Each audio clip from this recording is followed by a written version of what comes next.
할렐루야. 우리 찬송가 438장 하겠습니다. 찬송가 438장.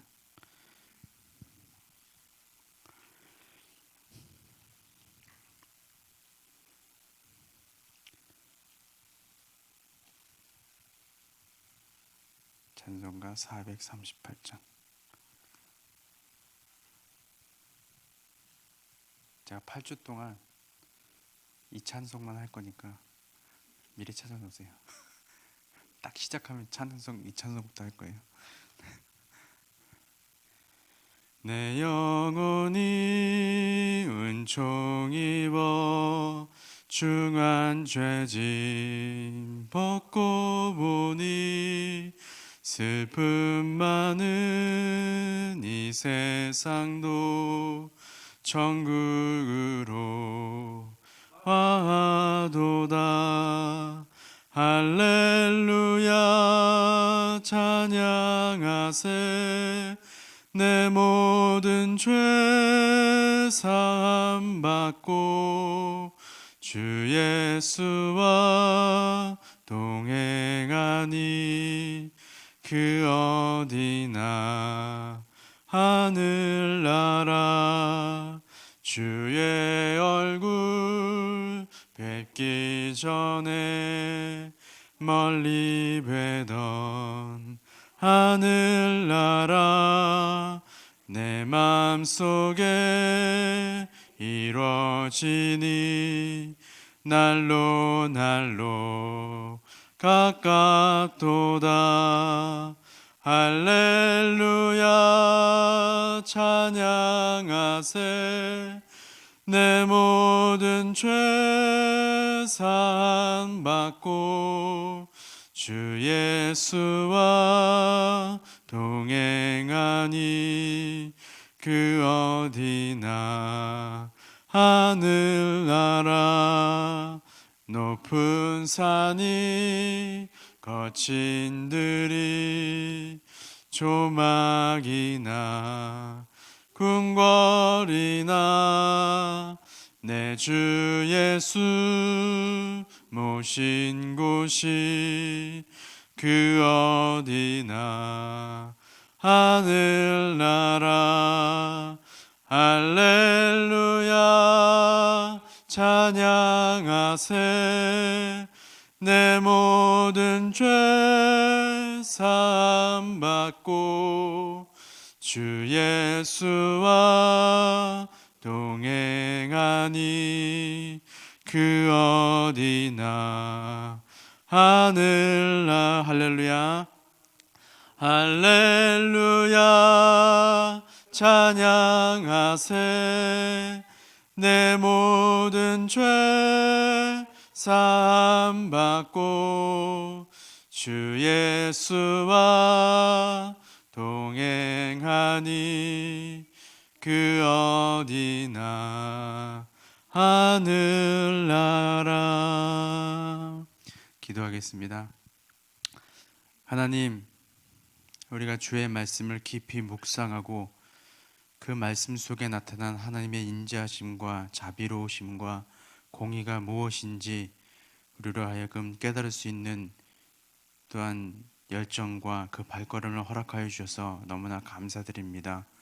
성령 하나님, 이 시간에 우리 가운데 충만하게 거하셔서 우리의 힘과 지식과 지혜로 깨닫지 않게 하여 주시고 성령 하나님의 조명하심으로 우리가 이 말씀을 깨달아 알아가게 하여 주시며 우리의 삶에 깊이 적용되게 하여 주셔서 우리가 하나님을 우리의 삶 속에서 깊이 알고 또한 알리는 삶에 동참할 수 있도록 함께하여 주옵소서.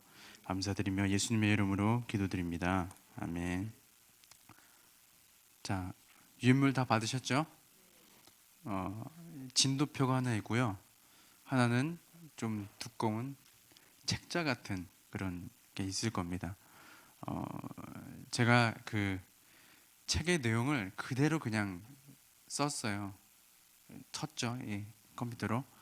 그래서 내용이 좀 많을 건데 다 뭐 읽지는 않고요.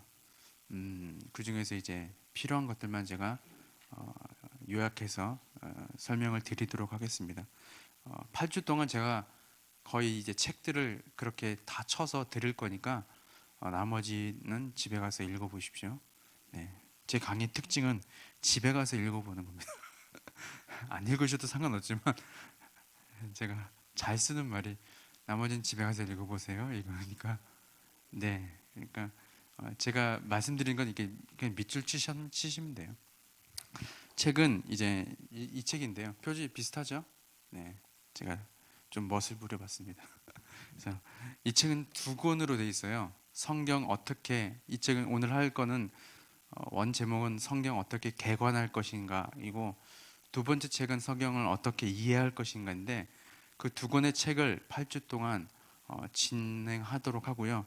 이 8주 동안 다 담지는 못해요. 하지만 조금 전문적인 지식을 요하는 것은 제가 뺐습니다. 그리고 그냥 우리가 실제로 필요한 것들을 넣었으니까 그렇게 알아주시고 참고하시면 되겠습니다.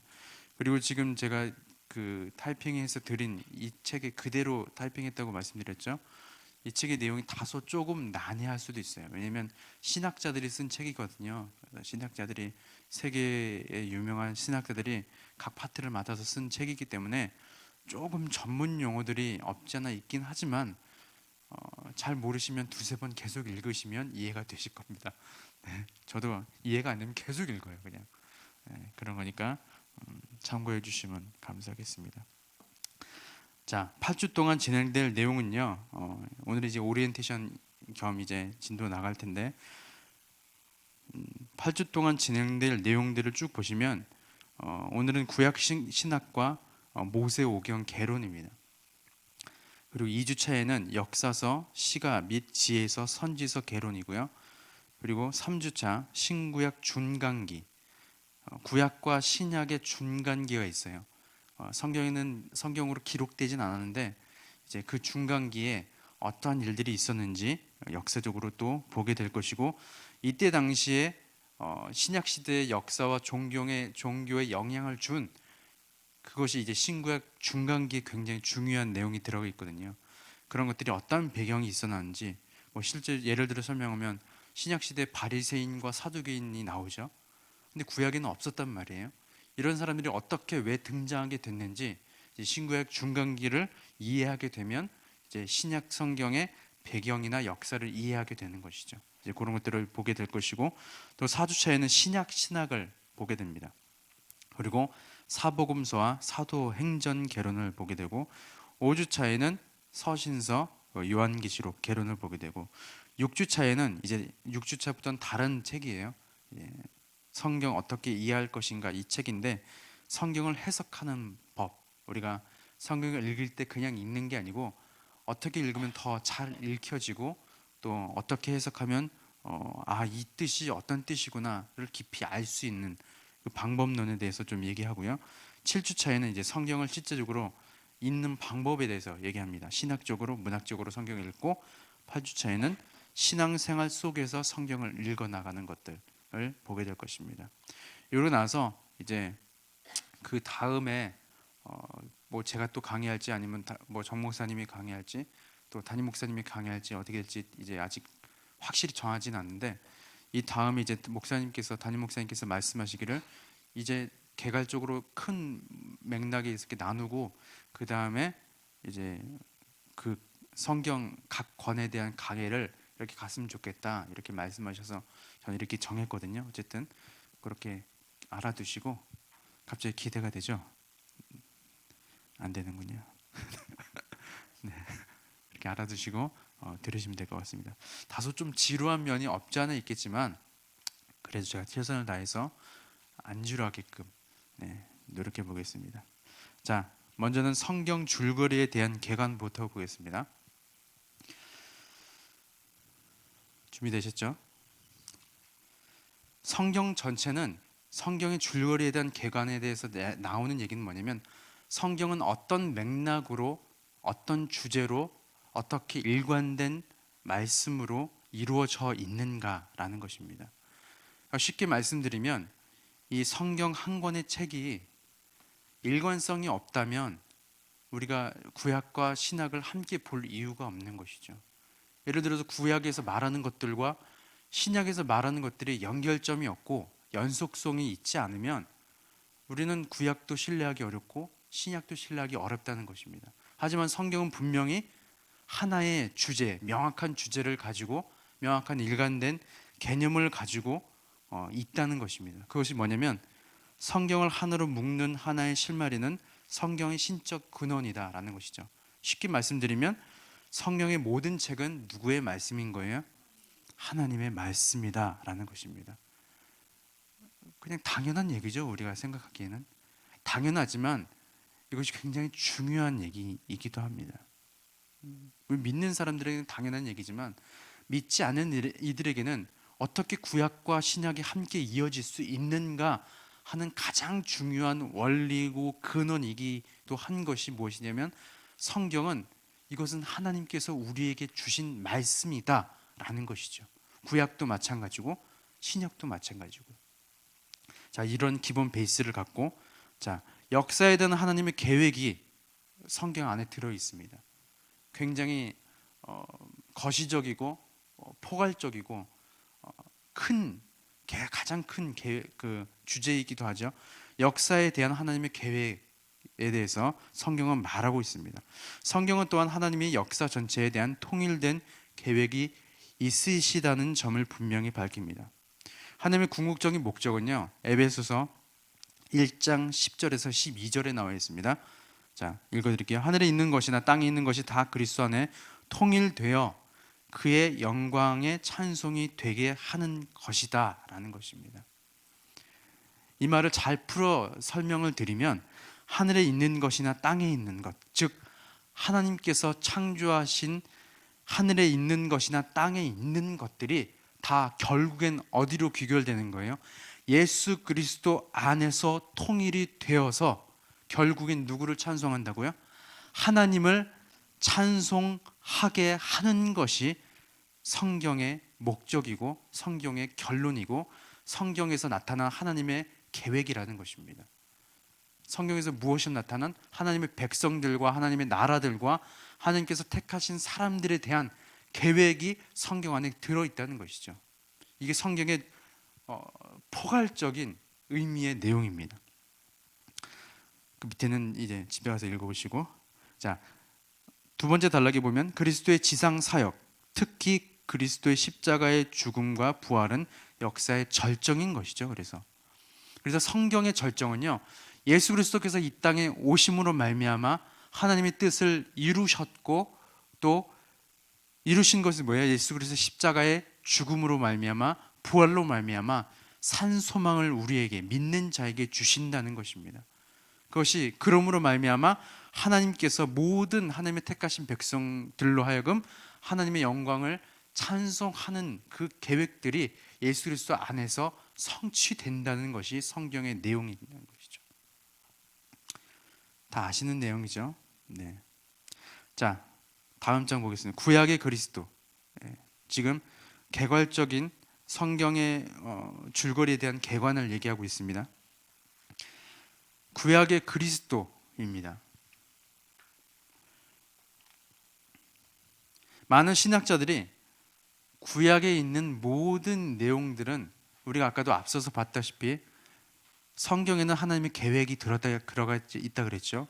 하늘에 있는 것이나 땅에 있는 것이나 누구 안에서 그리스도 안에서 다 하나가 되어서 마지막 결국엔 하나님의 영광을 찬송하는 것이라고 말씀을 드렸는데, 그렇다면 과연 구약에서는 그리스도가 등장하는가, 그리고 구약과 신약은 어떻게 연속성을 갖고 있는가, 무슨 상관이 있는가에 대한 물음입니다. 자, 구약의 그리스도라고 얘기하는 것은요, 많은 대부분의 학자들이 구약에 있었던 하나님께서 명령하신 것들, 일련의 사건들, 그리고 그 안에 있는 대표적인 하나님의 사람들과 백성들은 다 누구의 예표이라는 것이에요? 예수 그리스도에 대한 예표라고 신학자들이 연구했다는 것입니다. 그래서 고린도후서 1장 20절에 보면 하나님의 약속은, 즉 구약은 뭐예요? 구약은 어떤 뜻이죠? 옛 언약이죠? 아닌가요?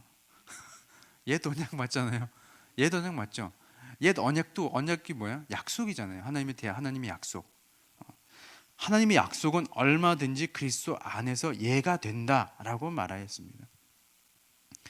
그리고 누가복음 24장에 보면 이제 예수 그리스도께서 말씀하신 거예요.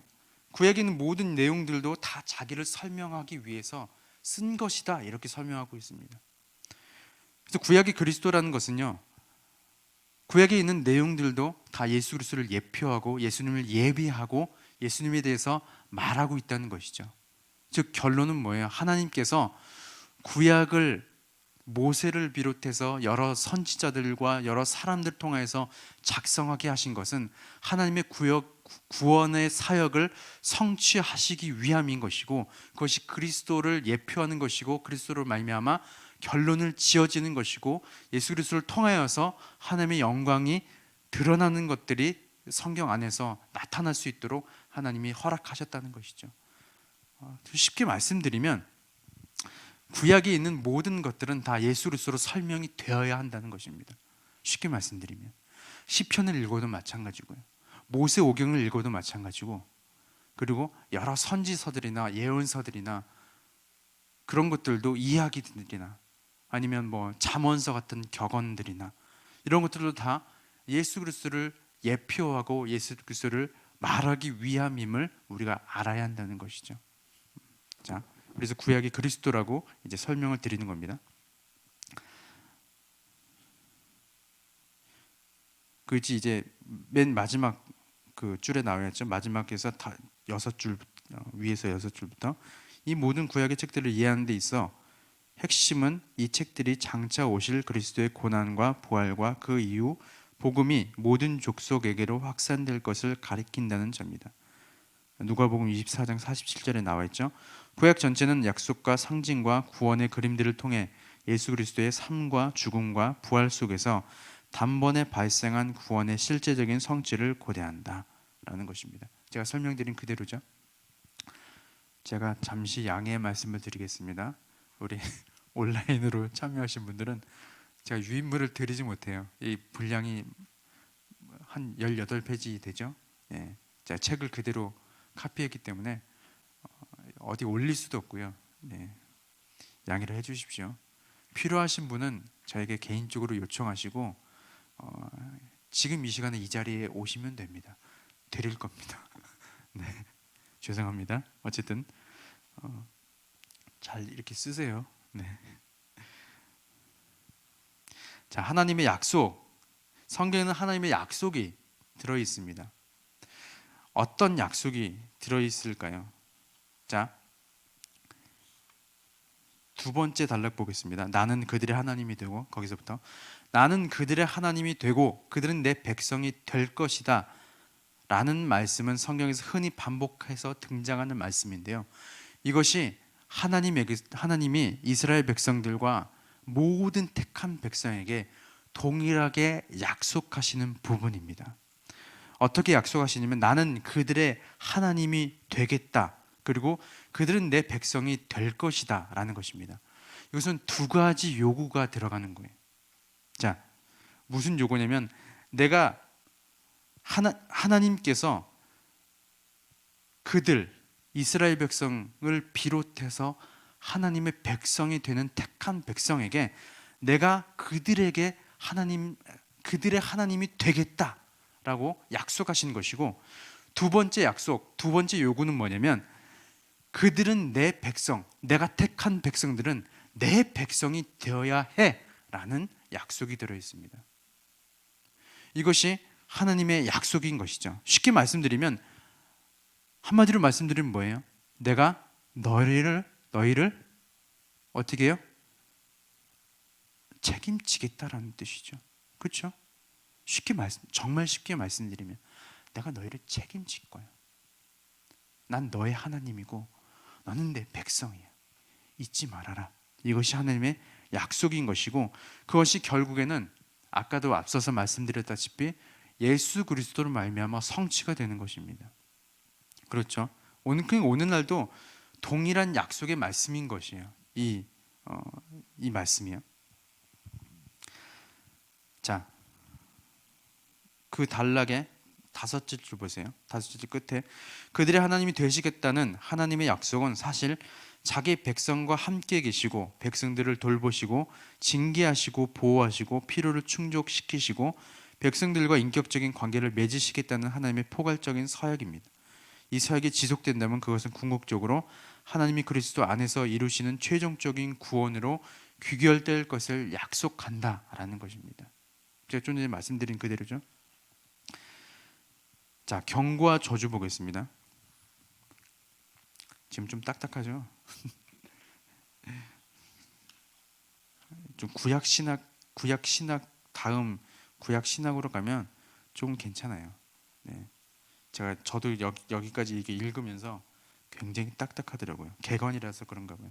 근데 이제 구약 신학으로 넘어가면 되게 은혜스러워요. 은혜롭습니다. 시간이 네, 경고와 저주 빠르게 하겠습니다. 자, 성경에는요 경고와 저주에 대한 말씀도 들어 있습니다. 그런데 이것은 사실 하나님께서 경고하고 저주하시지만 그 안에 들어있는 내용은요 결국엔 이스라엘 백성을 사랑하시기 때문에 경고하시고 저주하신다는 것입니다. 그것을 아시죠 다들? 네. 그런 내용들이 이제 성경에 들어가 있다는 것이죠. 자, 뭐 나머지 얘기는 이제 집에 가서 읽어보시고요. 그 경고, 위협, 저주는 서로 구별되는 다음 두 가지 면에서 그리스도를 예고하고 가리킨다고 얘기하는 것이죠. 그래서 구약에서 나타나는 경고와 저주, 신약에서 나타나는 경고와 저주는요, 결국에는 예수 그리스도께서 그 죄를 담당하고 그 죄를 근절하기 위해서 이제 그걸로 귀결시키는 것이죠. 어쨌든 성경의 모든 내용은요 다 예수 그리스도로 결론을 짓는 겁니다. 네, 그렇게 생각하시면 돼요. 그게 가장 쉬워요. 자, 언약 보겠습니다. 언약도 마찬가지로 아까도 말씀드렸던 것처럼 나는 그들의 하나님이 되고 그들은 내 백성이 될 것이다 라는 약속에서 출발하는 것이죠. 그래서 이것은 제가 아까도 설명드렸다시피 그 내용 그대로 이제 나와 있습니다. 자, 위에 언약 부분에서 9번째 줄에 보면 하나님이 양편의 의무를 규정하시는 거예요. 나는 그들의 하나님이 되고는 하나님 편에서 기본적인 의무입니다.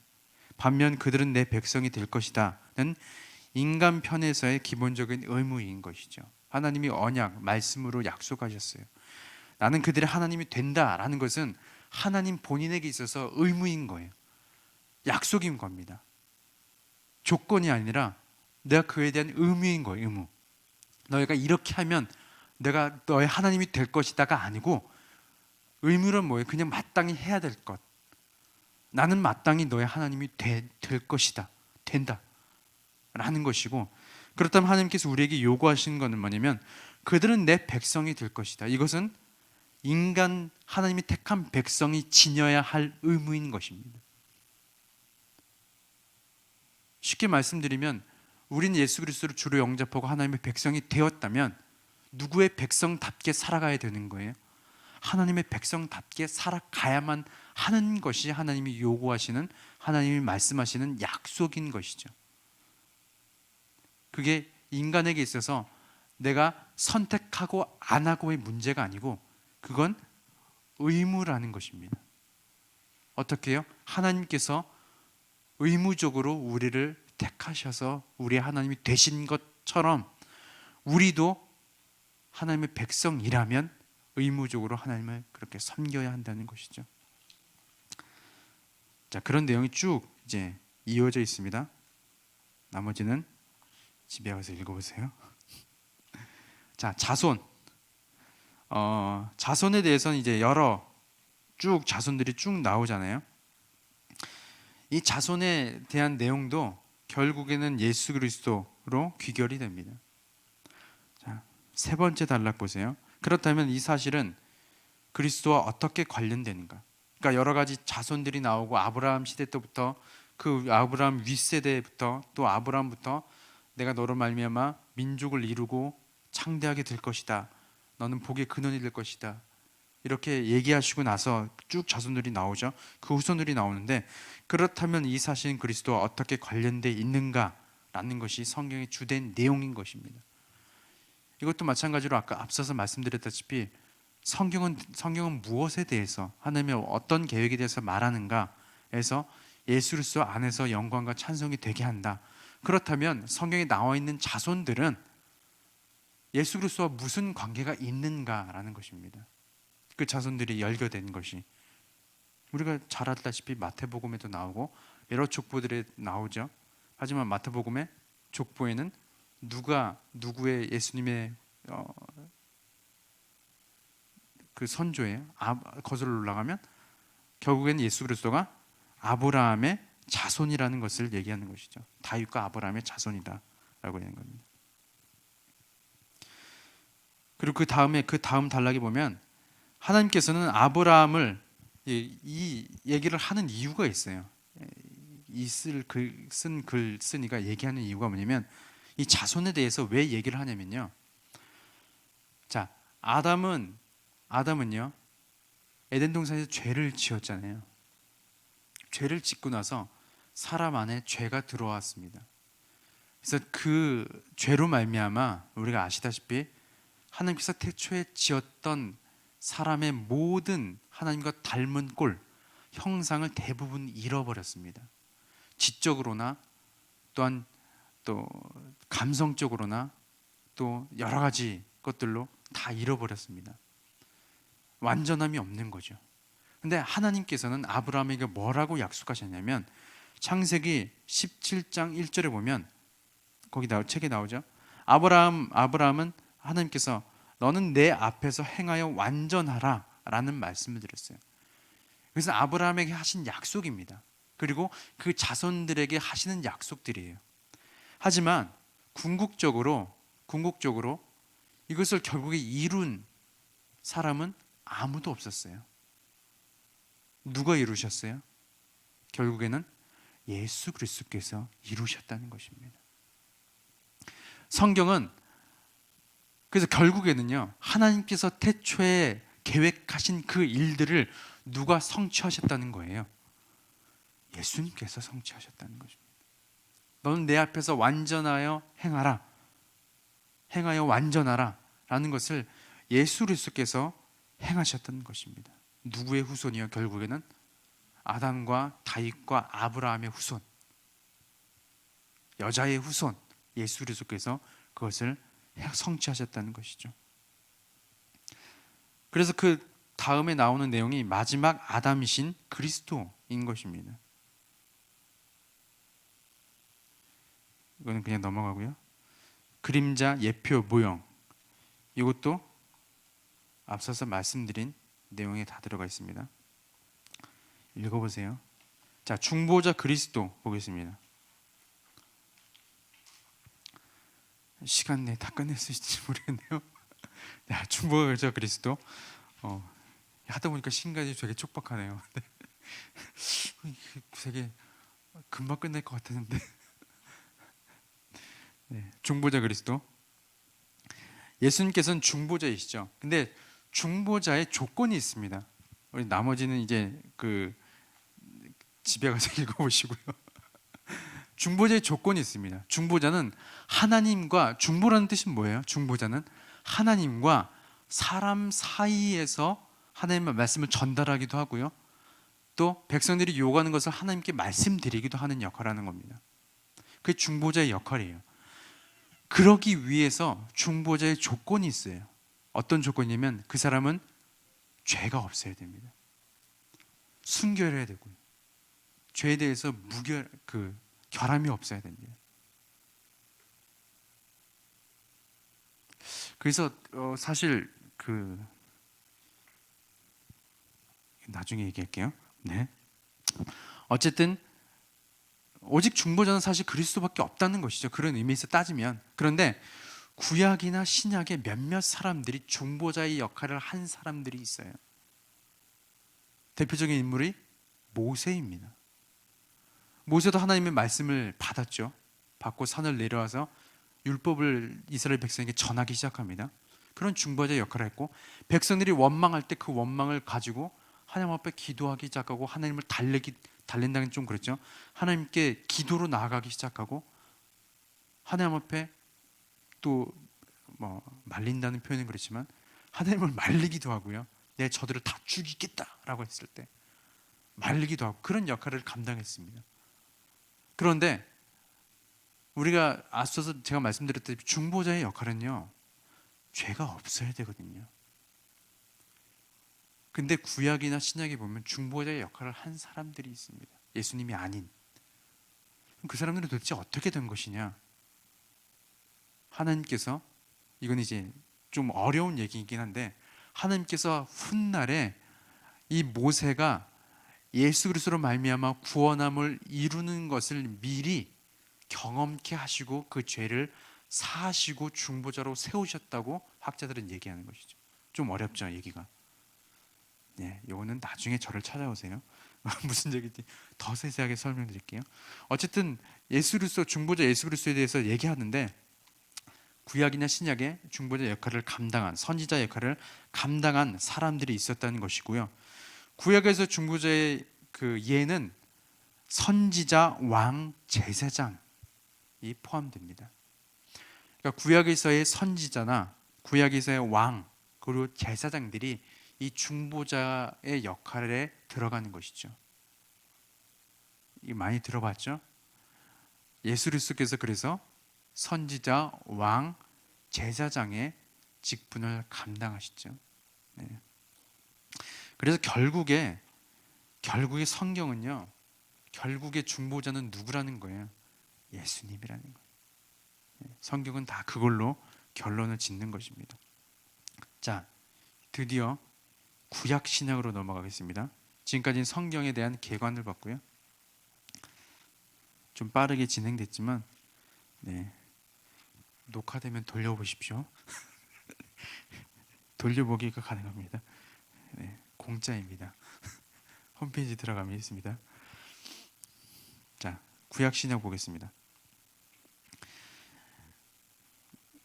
쭉 넘어가세요. 이 이야기의 구성 요소들이 있습니다. 구약 신약을 이루는 구성 요소들. 자, 첫 번째는 유일 신론입니다. 구약 신약은 대부분 이야기로 되어 있고요. 그리고 이제 율법이나 또 시적인 표현들이나 또 교훈적인 부분들, 여러 가지 굉장히 다양한 그런 이야기들로 다 구성되어 있습니다. 그런데 이 구약 신약에 통일된 주제가 분명히 있어요. 물론 이제 성경 전체에 통일된 주제는 예수 그리스도 안에서 결론되어지지만, 이 구약 신약 안에 통일된 주제가 있습니다. 여러 가지 주제. 이제 그것들을 이제 나중에 결론적으로 볼 텐데, 먼저는 이 이야기 구성 요소들이 몇 가지 있지만, 굉장히 많이 있지만 그것을 또한 요약해서 몇 가지, 한 5가지로 요소들이 있습니다. 먼저는 유일신론입니다. 구약 신약에서는 유일신론을 첫 번째로 얘기하는 것이죠. 자, 유일신론 그 단락을 요약하면요, 하나님께서만이 창조를 하신 분이시고 창조주이신 분임을 얘기하고, 그리고 하나님만이 유일하게 온전하고 완전한 성품을 가지시는 분이시고, 그리고 사역들을 완전하게 하실 수 있는 분이시고, 그리고 하나님만이 오직 통치하시고 심판하시는 분이심을 이제 구약에서 얘기하고 있는 것입니다. 그것이 유일신론의 내용이에요. 그냥 단순하게 유일신론이라고 얘기하면 하나님은 오직 한 분, 이런 설명도 맞지만, 그것을 넘어서 오직 하나님만이 창조주시고 오직 하나님만이 여러 사역들을 하실 수 있는 전지전능하신 분이시고, 그분의 성품이나 또 그분의 사역들을 통하여서, 그리고 오직 하나님만이 선하시고 공의를 행하셔서 하나님의 백성들 및 이 세계를 통치하시고 다스리시고, 그 공의, 하나님의 오르심으로 말미암아 심판하신다. 이것이 유일신론에 담겨져 있는 내용입니다. 자, 그래서 그 다음 단락 보면, 구약은 이스라엘에게 이 참되시며 유일하신 하나님의 존재를 인정할 뿐만 아니라 배타적인 충성과 사랑으로 하나님께 헌신하며 자신의 삶의 중심을 하나님을 아는 헤아릴 수 없는 특권에 둘 것을 권면하고 있습니다. 신명기 6장 4절에서 9절까지요.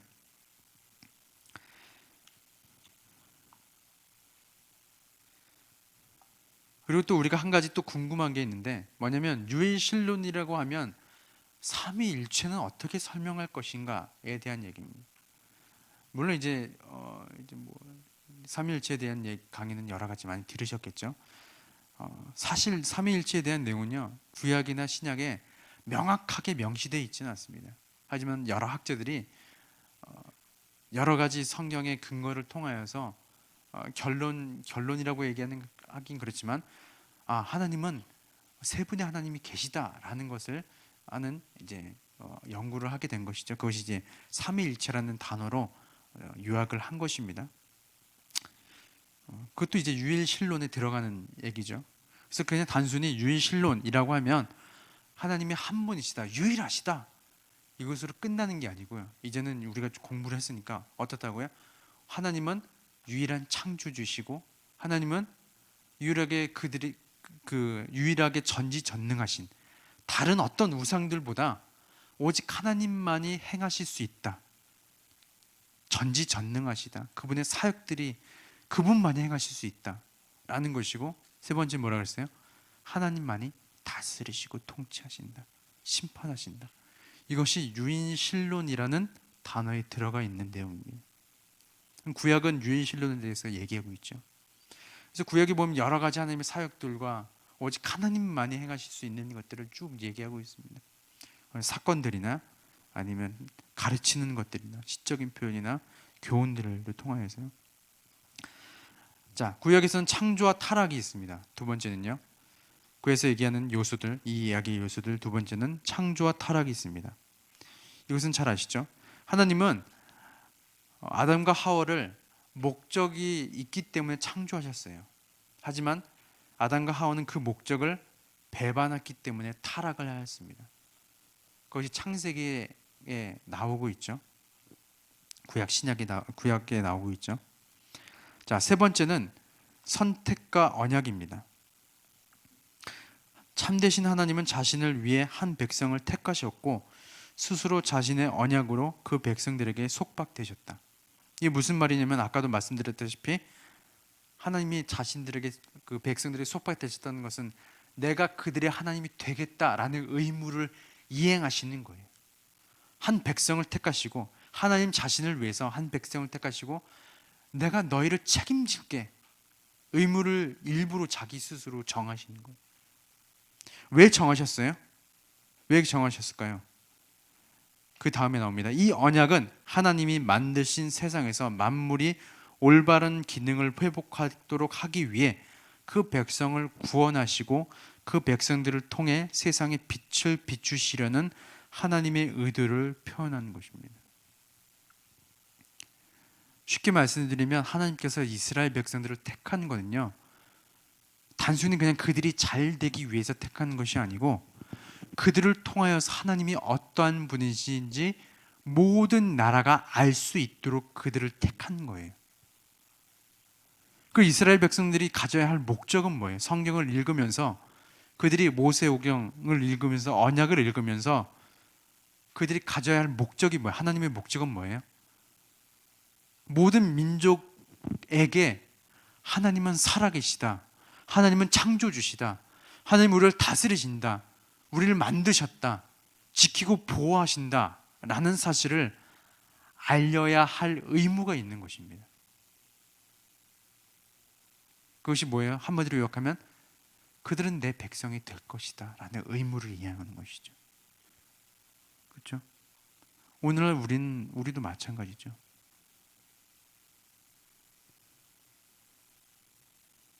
우리가 각 지역마다 교회가 세워지고 하나님의 백성들이 일어나기 시작하고 하나님 앞에 예배 드리고 또 하나님을 알아가기 시작하고 또 하나님을 섬기기 시작하는 교회 사역들을 하기 시작하고 이것의 모든 목적은 어디에 있어야 되는 거예요? 사실은 나를 통해서 우리 교회를 통해서 믿는 사람들을 통해서 누구를 알리는 거예요? 하나님을 알리는 거예요. 모든 민족에게, 내 옆에 있는 이웃에게. 그것이 하나님께서 성경을 통해서 말하는 목적입니다. 뒤에 가서 또 나옵니다. 자, 4번 언약의 이론으로서의 지위. 제가 아까 말씀드린 그 내용이 여기 나와 있어요. 자, 언약의 이론으로서의 지위. 이게 좀 어렵잖아요, 이 말이. 그죠? 쉽게 설명드리면, 내가 언약을 동참한 사람, 다 저와 여러분들은 다 하나님의 약속 가운데 있는 사람들이죠. 하나님의 백성이 됐죠. 그럼 그 백성이 된 사람으로 어떤 책임을 질 것인가에 대해서 얘기하는 겁니다. 제가 아까 말씀드렸다시피 우리는요, 내가 선택을 해야 되고, 하나님, 저는 그냥 하나님을 믿는 것에서 그냥 그치겠습니다, 이런 선택을 할 수 없는 거예요. 사실은 하나님의 백성이 되었다면 그 백성에 대한 책임이 있습니다. 그 책임은 뭐라 그랬어요? 하나님이라는 빛을 비추는 거예요. 예수 그리스도라는 빛을 우리를 통해서 비추는 겁니다. 그래서 누구를 보게 하는 거예요? 나를 통해서, 우리 교회를 통해서, 믿는 사람들을 통해서, 믿지 않은 사람들이, 모든 열방의 모든 민족들이 하나님을 보는 거예요. 그것이 지금 여기서 말하는 언약의 이론으로서의 지위인 거예요. 책임인 것이죠. 그래서 종종 하나님께서는 이스라엘 백성들을 연단하시기도 하고, 채찍질 하시기도 하고, 때로는 협박하시기도 하고, 너 그러면 진짜 혼나 하다가 결국에 혼내시기도 하고. 그렇죠? 왜 그런 거예요? 그 사람들을 택하셨고, 택한 백성으로서 살게 하기 위해서. 오늘날 우리도 마찬가지입니다. 제가 장담하는데요, 나만 하나님 잘 믿으면 되지 라고 하시는 다른 교회 분들은, 우리 교회 절대 아닙니다. 다른 교회 분들은 결국에 하나님께서 이 자리로 이끌어내실 거예요. 누구를 위해서 살 수 있도록? 하나님을 위해서 살 수 있도록. 나를 통해서 다른 사람들이 과연 하나님은 살아계시구나를 알 수 있도록까지 이르게 할 것입니다. 그것은 이제 그리스도의 장성한 분량에 이르는 것이죠. 에베소서 얘기하는. 자, 그런 얘기인고요. 되게 간단하게 요약해 드렸네. 자, 종말론 보겠습니다. 27페이지. 페이지가 안 나오죠? 5번 종말론. 자, 종말론. 구약에서도 종말론이 나옵니다. 자, 하나님의 백성의 이야기는 모든 불의의 사람들이 여호와를 알게 되고 하나님의 백성이 동참하게 될 영광스러운 미래를 향하고 있습니다. 뭐죠? 결국에 새하늘과 새 땅에 대해서 나오고 있죠. 구약에서도 마찬가지로. 그렇죠? 들어보셨죠? 처음 들어봤어요? 새하늘과 새 땅이 나옵니다. 요한계시록에만 나오는 게 아니고요. 새하늘과 새 땅에 대해서 얘기했습니다. 그래서 구약에서도 사실 종말론을 나오게 되는 것이고요. 그것은 어디로부터 이제 사실 성취되는 거예요? 사실은 예수 그리스도로 말미암아 성취가 되는 것이죠. 자, 그 다음에 보겠습니다. 구약에서 이 이야기와 관련된 부분들.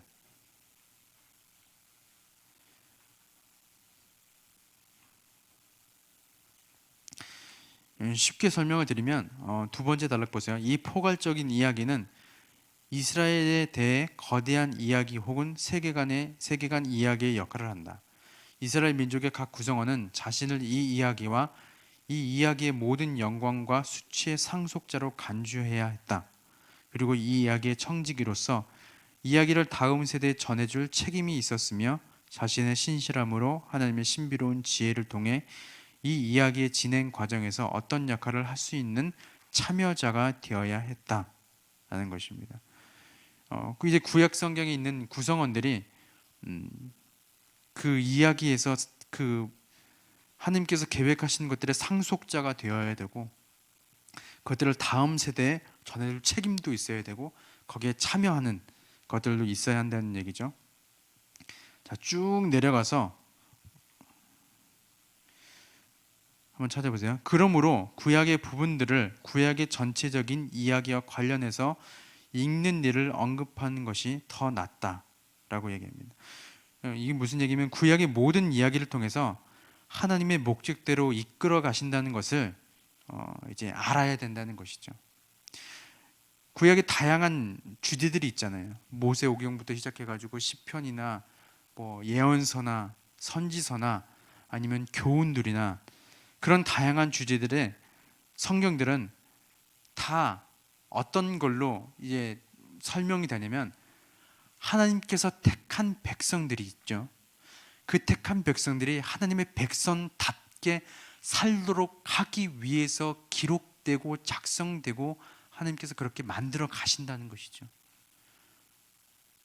그게 구약 신약이라는 거예요. 지금 구약 신약에 대해서 얘기하는 것이죠. 구약 신학이라는 것은 뭐냐면 쉽게 말씀드리면 창세기, 출애굽기, 레위기, 민수기, 신명기 이게 쭉 가면서 여러 구약의 성경들이 있죠. 각 권들이 있잖아요. 몇천 년에 걸쳐서 뭐 기록된 성경들이 있잖아요. 그 기록들의 모든 내용은 다 어떤 걸 위한 거냐면 하나님께서 한 백성들을 취하셨어요. 택하셨어요. 이스라엘 백성들이고 또 오늘날 와서는 우리들인 거죠. 그 백성들이 아까도 말씀드렸다시피 어떻게 살아가야 되는 게 하나님의 목적인 거예요. 자기 자신만 잘 먹고 잘 살고 하나님 앞에 완전하게 행하고 하나님을 잘 섬기고 예배하는 것에 그치지 아니하고 그 사람들을 통하여서 결국엔 누구를 바라보게 하는 게 하나님의 목적이에요? 다른 사람들이 나를 통해서 하나님을 바라보게 하는 게 목적이란 말이에요. 그것을 위해서 그들에게 필요한 내용들이 구약에 있는 각 권수로 말미암아 작성이 되었다. 이것이 구약 신학이라는 것입니다. 정리가 되었죠? 좀 어려우신가요? 최대한 쉽게 설명을 드렸는데, 그렇죠? 자, 더 쉽게 설명드리면 우리가 밥을 먹잖아요, 그렇죠? 밥을 먹는데 여러분 식사하실 때 밥만 쌀만 드시나요? 네?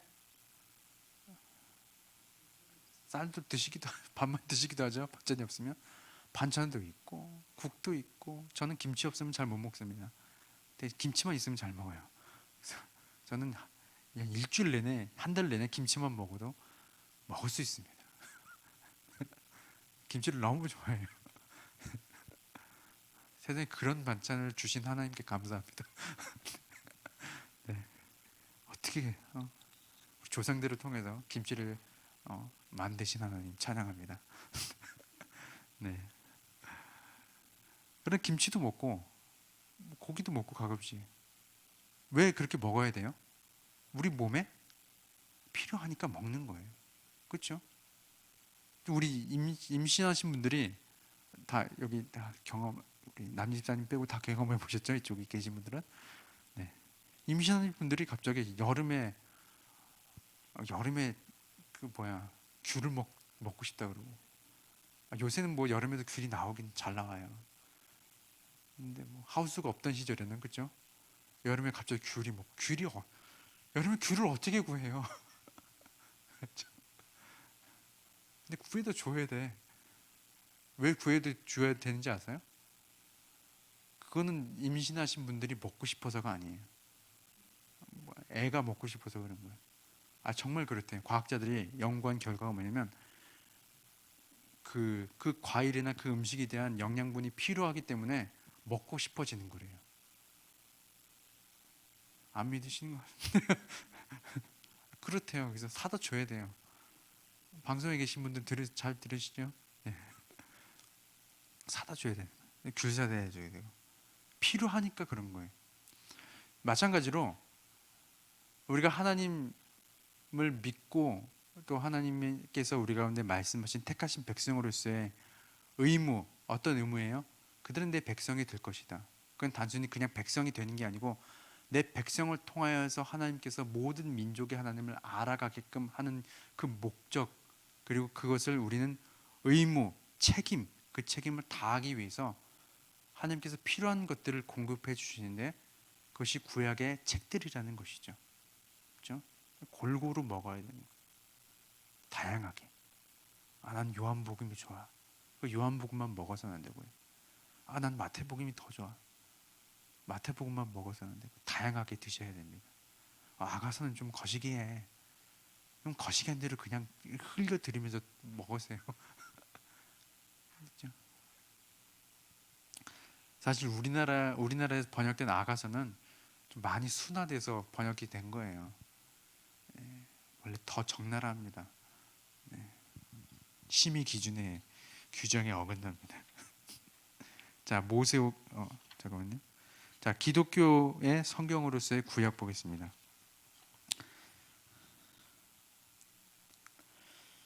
자, 이것은 무엇을 얘기하냐면, 그렇다면 구약 성경이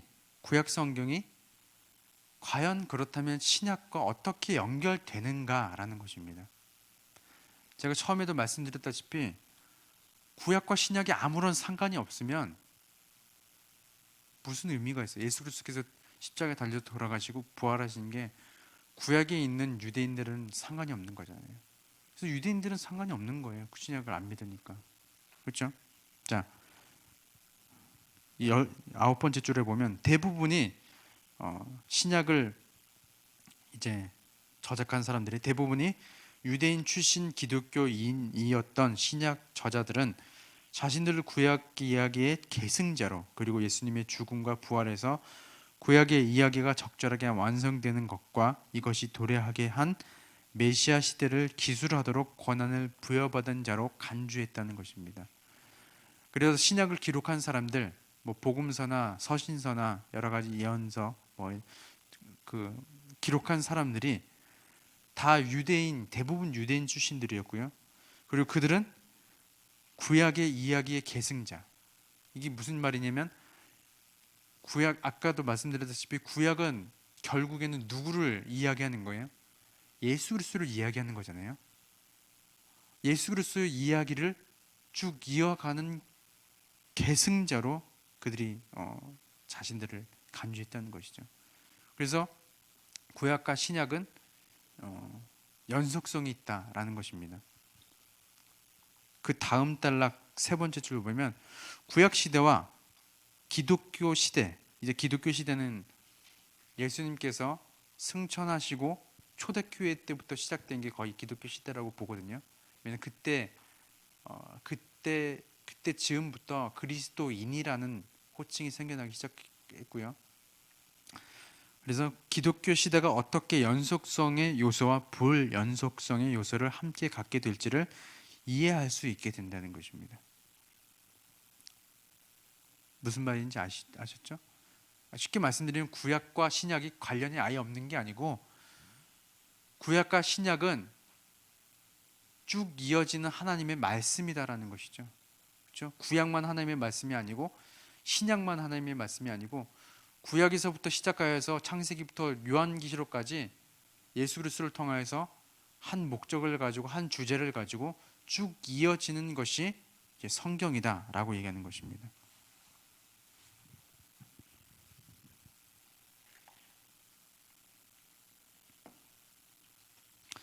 자, 모세오경 보겠습니다. 제가 5분 만에 끝낼 수 있을지 모르겠지만 못 끝내면 다음 주에 또 하죠. 8주 안에 못 끝나면 9주도 하고 10주도 하고 괜찮아요. 여러분들에게 성경에 대해서 어떻게 잘 이해하고 또 잘 읽을 것인가를 전할 수 있으면 10주도 괜찮습니다. 자, 모세오경 개론. 자, 모세오경의 명칭은 모세가 5권의 책을 지었다라는 것에서부터 시작되죠. 여러분 잘 아시다시피 창세기부터 신명기까지 성경의 첫 5권으로 구성되어 있습니다. 오경을 가리키는 히브리어 단어는 토라입니다. 토라는 말은 율법, 또는 가르침이라는 뜻이죠. 또 몇몇 번역본에서 발견되는 오경의 또 다른 이름은 모세 오경이라고 하는 사람도 있지만 모세의 5책이라고 하는 사람들도 있습니다. 그게 그 의미죠. 자, 성경 전체의 기초로서의 오경. 성경 전체의 기초로서의 오경이라고 얘기하는 것은 구약에서부터 신약까지의 모든 내용의 기초가 되는 것이 모세 오경이라는 뜻이에요. 그러니까 모세 오경을 기본적으로 우리가 알고 있어야 예수 그리스도로 결론을 지어지는 성경의 전체의 내용을 이런 기초에 의해서 하나님께서 왜 예수 그리스도를 이 땅에 보내셔서 우리를 구원해야 하셨는가가 기초가 베이스가 이제 되는 것이죠. 그것이 이제 모세 오경에 있습니다. 오경은 단지 성경의 첫 부분일 뿐만 아니라 성경의 기초이기도 하다. 방향을 제시하는 역할을 하고요. 역사 속에서의 하나님의 목적을 보여주며 그리스도 오심을 위한 기초를 마련하는 핵심적인 약속들을 소개합니다. 자, 1. 모세 오경은 방향 제시를 합니다. 창세기는 유일하신 하나님을 통해 창조되었고 통제한다고 설명함으로써 다신론이 지배한 고대 세계의 바른 방향을 제시하는 역할을 수행했습니다. 모세 오경에서 창세기는요, 어떤 방향을 제시하냐면 오직 하나님만이 유일신이다.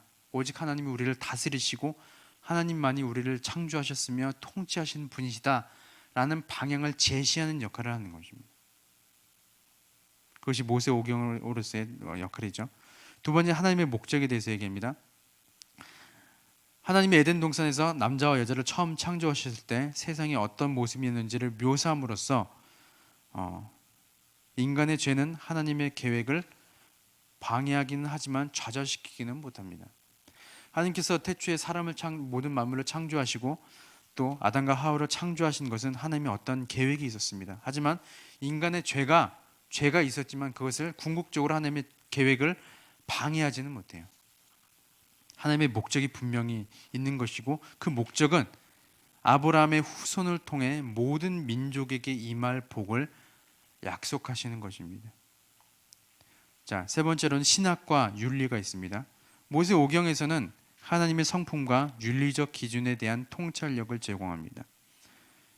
이게 무슨 말이냐면 하나님의 성품이 있잖아요. 여러 가지 성품. 우리가 정 목사님 강의나 또 담임 목사님 강의를 통해서 들으셨죠? 여러 가지 성품들이 있는데 그 성품들을 통하여서 우리가 그 성품에 맞게 하나님을 섬기고 따르기 위한 윤리적 기준들을 제공합니다.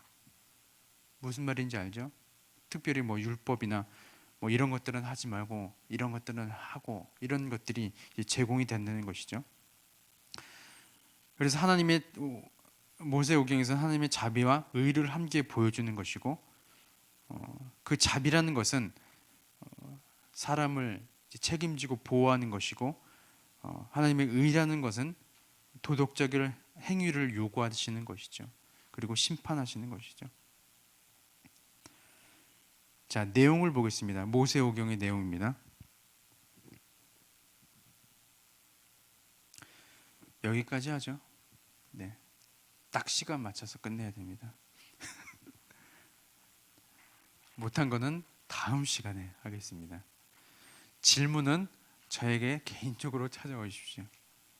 조금 급하게 나가는데 생각보다 제가 할 말이 많네요. 모세 오경도 되게 내용이 좋거든요. 저는 이제 그냥 어떻게 하면 잘 가르칠까 이렇게 쭉 읽어나가면서 저도 이제 오랜만에 공부를 하는데 사실 그 아까 처음에 앞부분이었잖아요. 앞부분 성경의 줄거리에 대한 개관 이걸 하면서 저는 이렇게 어려운데 어떻게 강의를 할 수 있을까 생각했는데 이제 구약 신학과 또 모세오경에 가서 공부를 하면서 새롭게 은혜를 계속 주시는 것 같아요. 이걸 새롭게 하고 하나님께서 성경을 통하여서 우리 가운데 주실 은혜들이 이런 것이구나 라는 것도 다시 되새기기도 하고, 제가 바라는 것은 그냥 좀 강의가 딱딱할지도 모르고 또 내용들이 좀 어려울지도 모르지만 그 안에 여러분들이 하나님으로부터 또 은혜 받을 것들을 잘 캐치하셔서 함께 은혜 받으셨으면 좋겠어요. 그것이 이제 8주 동안 제가 바라는 바람입니다. 기도할까요? 네. 하나님, 오늘 성경을 어떻게 이해할 것인가 첫 시간을 가졌습니다. 하나님께서 중보자의 역할을 담당했던 여러 가지 사람들을 통하여서 기록된 이 성경을 통해 우리가 단순히 이것을 통해 어떻게 잘 쓸 것인가를 넘어서서 하나님이 우리 가운데 어떠한 분이신지 깊이 알아가고, 하나님의 성경을 통하여서 우리에게 요구하시는 궁극적인 목적이 무엇인지 깊이 알게 하여 주시고, 또 그 목적을 향하여서 우린 또한 어떤 다짐을 해야 할 것인지 또는 다짐하며 나아가는 귀한 시간들이 될 수 있도록 성령 하나님 깨달아 알아가게 하여 주시고 이끌어 주시고 기억나게 하여 주옵소서. 이후의 시간도 하나님께서 평안한 가운데 집에 잘 돌아가게 하여 주시고 또 깊은 잠에 임하게 하여 주시고 하나님 앞에 감사로 마무리하는 귀하고 복된 날이 되게 하여 주옵소서. 감사드리며 예수님의 이름으로